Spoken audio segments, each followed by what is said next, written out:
Thank you for joining us. My name is Pastor Errol Lawson, and on behalf of the program's founders, KD and Lady Tiym Hudson, I want to welcome you to today's edition of This Is Your Moment. When Jesus began his 3-year ministry, the crowds gathered together and began to murmur amongst themselves, saying, "Can anything good come out of Nazareth?" They began to say amongst themselves, "Who does he think he is? Isn't he just Joseph, the carpenter's son?" They began to question the validity of his ministry and what he was about because of where he came from and the family that he came out of. This same Jesus, born of a young girl named Mary in a stable because they had nowhere else to go, raised up by a carpenter named Joseph, this same Jesus went on to grow in favor with men and with God, and through his life and ministry changed the face of the whole world. I wonder if people have looked at where you've come from, the life you have lived up to now, and said amongst themselves, there is no hope for you, or that you won't amount to much, or that nothing good can come out of your family. Or maybe even you began to say such things about yourself.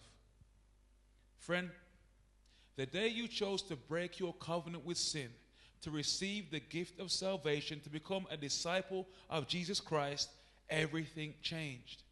Today you need to get a hold of the fact of what the victory on Calvary means for you and I. Of the truth that Satan is a conquered foe. Christ conquered him at Calvary. And when you stand in Romans 6, reckoning your old life to be crucified, your spirit becomes joined to Christ. I said joined to the Lord, one spirit. You are no longer going out into the world trying to fight your enemies alone. Your spirit joined to the Lord is one spirit with him. Christ is the conqueror, and you are joined in one spirit with the conqueror. You can overcome. It is not that God gives you victory just by yourself because of your intelligence, your intellect. He gives you victory because you are joined in spirit with the victor. Greater is he that is in you, friend, than he that is in the world. This is your moment. Arise and shine, for your light has come. Listen, in every episode of This Is Your Moment, we're seeking to inspire this generation and motivate them towards achieving their potential in the Lord. We'll bring individuals to you that are overcoming obstacles and pressing towards their God-given destiny. You're going to be able to hear and be encouraged by their stories and glean wisdom from the lessons that they have learned along the way. You're going to be inspired by their music and other things they're doing that God has enabled them to be able to do in this generation. And of course, you're going to hear the word of God coming straight to you where you're at. That's going to release you and push you into your destiny. You don't want to miss it. To find out more about how you can partner with us, visit our website, www.kdhudson.com. My guests on today's show are the husband and wife couple. They are founders of Gospel Link 360 CIC, Roger and Dee Moore. Can we give a big, big round of applause for Roger and Dee Moore? Fantastic. Awesome. Well, right now, Dee's about to minister in song to us. If you didn't know, man, she's been around in the industry a long, long time. She's been singing for over 20 years, recorded all kinds of tracks and all kinds of projects. Recently released an album called The Millennium Project, and you can get that from their website, gl360.com. But without further ado, here is Dee Moore.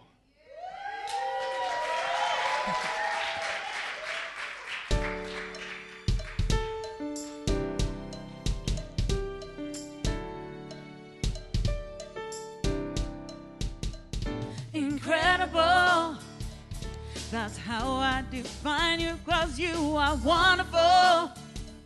That's why I love you. You are amazing. From laying down your life for me, my heart is blazing with the beauty of your love. It's breathtaking. You are truly amazing, Jesus. Jesus. Your beautiful love is breathtaking. You are truly amazing, Jesus. Jesus. There's There's nothing else in this world that can compare to your love. Compared to your love. No job, no woman, no man, no riches, no silver, no gold. No silver, no gold. That's why I give my mind, heart, soul 100% to you, my Lord and my healer, provider with love and rest. Your love is breathtaking. You are truly amazing. Jesus, you are amazing. Jesus, You are breathtaking. your love is breathtaking. You are truly amazing. Jesus, Jesus, your love is breathtaking. Jesus, you're truly amazing. Your love is breathtaking. Jesus, you're truly amazing. Your love is breathtaking. Jesus, you're truly amazing. Your love is breathtaking. Jesus, you're truly amazing. Your beautiful love is breathtaking. You are truly amazing. Jesus, you are amazing. You are breathtaking, your love is yeah. breathtaking. You are truly amazing. Jesus, you are amazing. Jesus, You are breathtaking. beautiful love is breathtaking. Oh, You are truly amazing. you are amazing. You are amazing. Your beautiful love is breathtaking. You are truly amazing. Jesus, Jesus, your beautiful love is breathtaking. You are truly amazing. Jesus, Jesus, your beautiful love is breathtaking. You are truly amazing. Jesus, you are Beautiful, wonderful, wonderful, amazing, breathtaking, beautiful, wonderful, amazing, amazing, breathtaking, beautiful, wonderful, amazing, breathtaking. you're beautiful, wonderful, amazing, breathtaking, beautiful, wonderful, amazing, breathtaking, beautiful, wonderful, amazing, breathtaking, beautiful, wonderful, amazing, breathtaking, beautiful, wonderful, amazing, breathtaking. Yeah. The wonderful, wonderful D Moore. Now I'm going to have a chat with Roger and D Moore, but before I go into this conversation with them, there's something you should know. Listen, they're both the founders of Gospel Link CIC, which incorporates GL 360 TV, GL Records, Affinity, and much, much more. They've been married for like 12 years and been together in the whole music industry for at least 15 years, where Roger kind of was managing his, obviously not married at the time, but he was managing D. And they've brought international artists from all over the world even. They've had The Truth. They've toured in the UK with Lisa McClendon, Mali Music, and so much more. In 2004, they launched GL Gospel Link magazine, promoting artists and events from all around the UK and around the world. They've been making a consistent contribution for a very, very long time. It is our privilege to hear from Roger and D Moore. Put your hands together again for Roger and D Moore. Awesome. Awesome. Good day, good day, good day. How you doing, folks? Hello. You're right. That was wonderful. Thank you for that performance, D. That song had a nice kind of melody to it that kind of got you lulling into this kind of, he's amazing. He's so amazing. It was great. We love that, man. So here we go. Now, there's so many things I want to chat to you guys about because I'm really inspired by, first of all, that you've been married like 12 years? 14 Oh, and a excuse half me. years. Nearly 15 14 years. Where'd I get the information from? I don't know. Give her a hand. Wow. So married and in ministry together. How's that been? What's that like? Like you're ministering together and you're married? Talk to me about that. I feel like I'm Mr. and Mrs. here. Now, in one sense, it's really cool. Okay. In another sense, it's tough. I think that it's really good because sometimes, you know, when you're ministering and your wife's not into what you're doing, it's I can imagine it's very tough. But for myself, it's quite cool that your wife actually is interested to listen to anything you come back home. Even if she might not like the music, at least you say, wife, is this okay? If she says no, you're like, okay, right. I'm trusting it, but it's not a case where I don't want to hear it, I'm not interested. It's never been that case. But I think when it comes to ministry and marriage and everything, it's a tough journey, no matter where you. Cool, that's your side of the story, Roger. Okay, Thank cool, you very go much. on, go on. What's your version? Well, basically, I was called at a young age to sing. Okay. And it's really through Roger that it really started. It wasn't until after I met him that I really actually stepped out in ministry and singing. Okay. So I guess that God put us together because we had ministries that complemented each other. Okay. And so, I'm the singer, but he does all the stuff in the background that you don't see that makes it possible for me to be able to sing and not have to worry about other things. So I think, the two go together really well. Wow, that's great. And so I know you've been both working together. You married like nearly 15 years and you were working together before that, weren't you? Yeah, we started off a little group. And then, remember that. and but I started my solo ministry just before we got married, and that was just in a rehearsal studio with the musicians, and we just pretty much rehearsed every week for about nearly a year. Okay. Before I actually started singing. Okay. And so, were you in the same church? Were you attending the same church? No. Okay, in one word. Okay, all right. So you came from different churches, and so you came together. You began to work together. Roger, you were supporting Dee in establishing the ministry. How did it get to the place of being not just like, I know you're playing in church as well. You were playing bass in church, and you're obviously singing and stuff. How did it get from that place to being, from being just involved in church ministry to deciding that actually there's something bigger I believe God wants me to do here? What happened? What was that moment there? To be honest, I can say it more now. I knew from the beginning it's going to be bigger. I think that, but it's about process.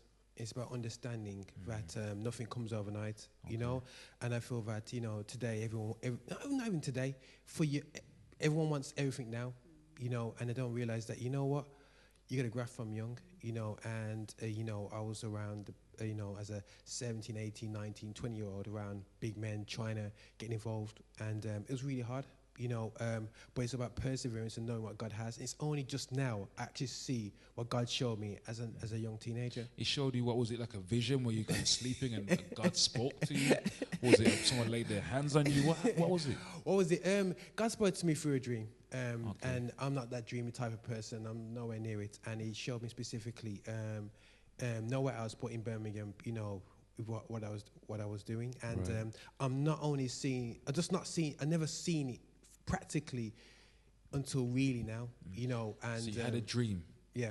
And God showed you. What did he show you in the dream? Can you share that with us? In the dream, it was weird. It was like kind of doing events in Birmingham, and it was like I remember going through the city centre, and actually, it's almost a case of linking things together and so on. It's quite weird, but it's kind of like, what's this exactly all about? And bear in mind, music was not my first love. Everyone talks about music. I grew up in music. I didn't like music. Okay. Music was boring. Music was about going to concerts, was about having patties and gazadas and eat. It was a great experience. Yeah. And I would sit at the back and I would laugh at singers and and whatever. So it's not until the age of 16 and I got given a bass guitar. Learn how to. I'm like, what am I meant to do with this? So I'm not coming to music with at all a passion of I love music. I come into it with a passion of Christ. Wow. And Christ has given me this mission to do this with. So awesome. I'm not, when I approach things, people think, okay, we're just kind of different, but I'm not a fan. You know what I'm saying? Yeah. Of music. I'm a fan of God, and I'm here to produce God-fearing. Awesome. So you had a dream, right? The dream comes, you get the revelation from God. This is what you're called to do. It's not even in line where you think you're going or with your passions at the time. So what is the process from the time of receiving or having this dream to the fulfillment of that dream, if you like? Process.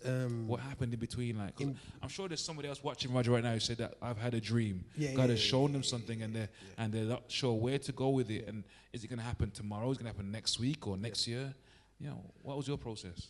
My process was start from the bottom. You mean prepare to get your hands dirty and learn quick. You know, and I was carrying boxes, speaker boxes. You know, people were thinking, oh, you know, it was never about, you know, and it wasn't a case of carrying speaker boxes and shouting out, look, I'm going to be running this in the future. It was never about that. But I was just here to serve. You know what I mean? And I think too often that we were going to be served rather to serve. You know, and you know, my heart was straight up. You know, I'm going to serve people, I'm going to serve the process, you know, and understand what's going on. And it was tough because you get disappointment, people rip you off, people slander you, be going, how on earth did my name end up like that? And, you know, and I genuinely never had that in my heart, you know. But it's a case of, you know, being thick-skinned and knowing that, you know, my dad always says, you know, if somebody's going to lie against you, don't worry about it, you know. At the end of the day, still, God fights for the just. You know, you read through Solomon, you know, when it comes to, you know, situation when people lie against you, you know, just go ahead, you know, just do it, stay focused, because the truth, God knows the truth. Okay. So what's there to worry about? So that's awesome. Thank you for that. And D, like, what was the significance, would you say? Like, Roger's had this dream. You guys are together. You're married. He's had a dream. Now you're in his life. What was the significance, if you like, of this dream that your husband or husband-to-be has had, and how did that impact you? I think Roger's very much a doer. You know, you come across people and they talk. I'm going to do this and I'm going to do that, but they don't do anything. Right. But Roger's very proactive, and if he says he's going to do something, he does it. And when it came to me, I was given a prophecy when I was 14 that God wanted me to sing.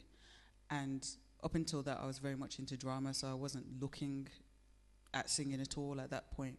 But it was something I had already enjoyed, and I'd written songs. And basically, it was like that prophecy was always in my mind. So when he was talking about, you know, his vision and what God wanted him to do, then obviously the two went together. But I wasn't so much like, okay, I'm going to make this happen, but he was. So when it came to getting in the studio, it was him shoving me in the studio. Wow. And I didn't really want to do that. I didn't have the confidence and self-belief to do that, but he was like, yeah, it's going to happen, and you're going to do it. So so he was very much, you know, instrumental in pushing me forward and pursuing, you know, what God had called me to do. Awesome. That's a great testimony, that is, of how, you know, two individuals that can come together, both with separate dreams, and God can bring you together and make this work. It's awesome. That was awesome. So, yeah, we're going to go for a short advert break right now. We'll be back in just a moment, right here, and this is your moment.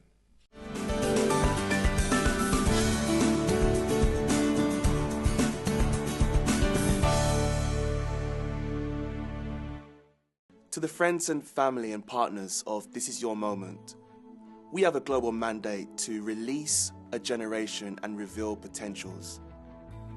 We're believing for 1 million partners, which represents 1 billion souls. With this, we need your help. We want to build youth academies, hospitals, colleges, schools, media centers. We want to see the lives of young people changed, and we need your help. Please consider becoming a partner with us as we release this generation and reveal potentials. And remember, this is your moment.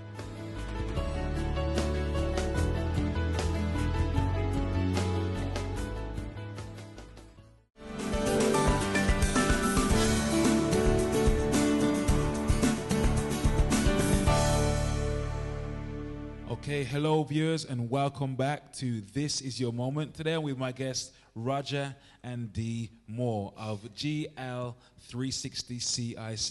And we're discussing all kinds of things concerning life and business and ministry. Where we're going to come to next was just talk a little bit about your current projects that you're currently working on at the moment. Now, I know D, you sang for us earlier, and you released a collection called the Millennium Collection. Is that right? Yes. Okay, tell us a little bit about the Millennium Collection. Where did that come from? What was the idea behind that?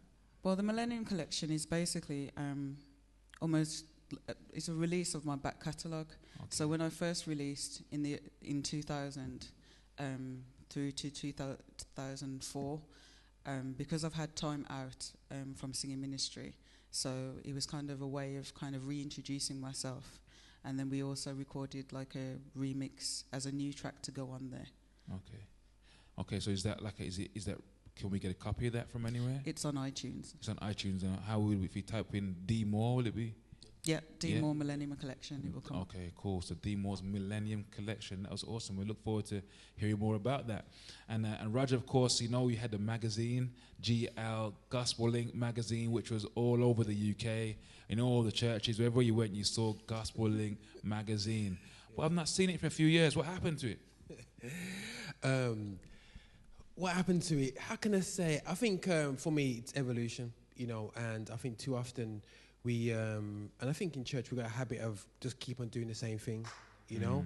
And one thing that I do, I'm a heavy self-critic, you know, my background's project management. Okay. So before you even do whatever project you do, you analyze it, you know, and I'm afraid that we come to church now with our iPhones and go to apps and whatsoever. So technology's changed and how we digest it. Yeah, we could have had websites and so on, but social networking has changed things a lot. Right. Where within seconds, you know about people's private life, know of his business and whatever. So you know everything before it even comes in the magazine. You know. So how's this whole new gospel chart that's come about now? How's that impacted the whole media thing and church media, and what difference is it going to make?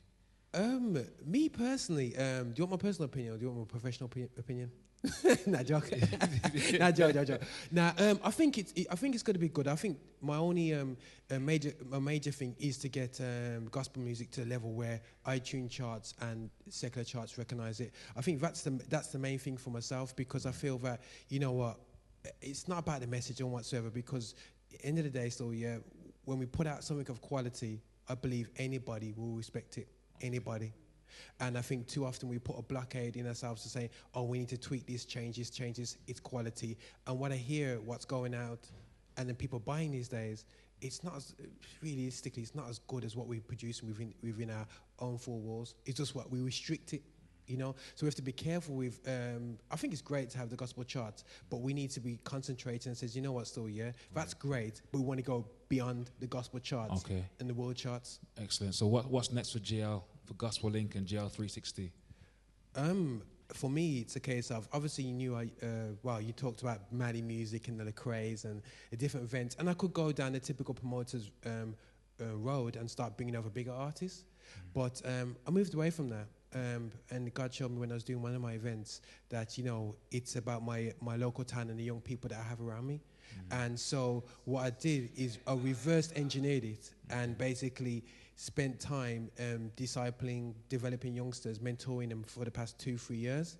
So we was able to develop a record label, GL Records, which you see now. And then now it's a case of showcasing them an event called Affinity. And it's not going to be only exclusive to GL Record artists, but we're going to open it to others. Okay. And Affinity is something where we united through our differences to one cause. But the key thing is a lot of people says, why don't you do loads of them? I said, nah, once a year is fine, because it's not about the event, it's about the culture. Right. And I want young people to understand. What do you mean by that? The culture, I think too often we have this culture of me by myself, and I'm the only person out doing the gospel. It's not about that. It's about togetherness, and it's about understanding that you may rap, you may sing, you may say things differently than me, you may flow differently to me, yeah? But we all have a part in bringing across the full gospel, yeah? And I think that too often we feel that we are the full gospel and we're the only thing that brings across the full gospel. No, we all got a part to play, because we all culturally are different, all our makeups are different, and it's important that we come together and show that. And when we show that affinity, that togetherness to the world, they've never seen unity like that before. And awesome. That might change. That's great. So that's going to bring about transformation right here in our city and hopefully around the UK. Yeah. So is there anything else that we need to know about? Because when someone's been doing something for a long time, right, and the people can kind of get, you know, I don't know, a bit complacent, or they can assume that, oh, it's just there, it's Roger again doing his thing, another event going on. You know, he's got another GL thing coming out. You know, how are you going to stay fresh now? How are you going to stay current and relevant to this next generation? by having next generation people around me, you know, and listening to them, you know. And I think that it's a key thing is like, you know, in our group, we meet up monthly, and it's from 13-year-olds all the way up to it's old ones. Wow. And it's not a case of going, I'm telling them, I'm listening to them, you know. And it's shocking to know that, you know, that a lot of people don't actually listen. And for me, as entrepreneurs, as visionaries and so on, we've got to listen. You know what I'm saying? Great. And we've got to listen to the young to actually respond correctly to them. That's great. That's a great message to leave us with today. Amen. Roger and Dee, thank you so much for your time today. Thank you for joining us, and this is your moment. Awesome. Awesome. Thank you so much. Wow. Fantastic. Wasn't that amazing? I hope you were blessed and encouraged today by our testimonies from both Roger and Dee Moore. And we want to hopefully see you again in our next episode of This Is Your Moment. For more information or to partner with us, visit our website, www.kdhudson.com. Until the next time, God bless you. Bye-bye for now.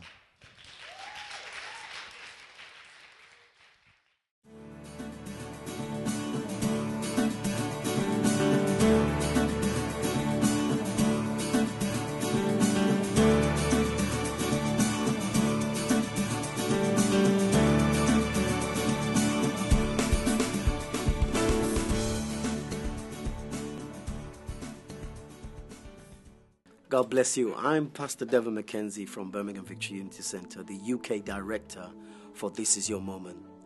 This Is Your Moment's vision is to raise a generation and release potentials. We're finding young men and women around the country who have gifts and talents, who are changing lives and impacting their communities. We need your help to reach these men and women, to bring them to you and to the world. We're looking for 52 partners who will join with us with a £25 seed per month, or anything that God has impressed on your heart to help us make this vision happen. This is your moment. We thank you for watching, and we look forward to your help and your support. God bless you.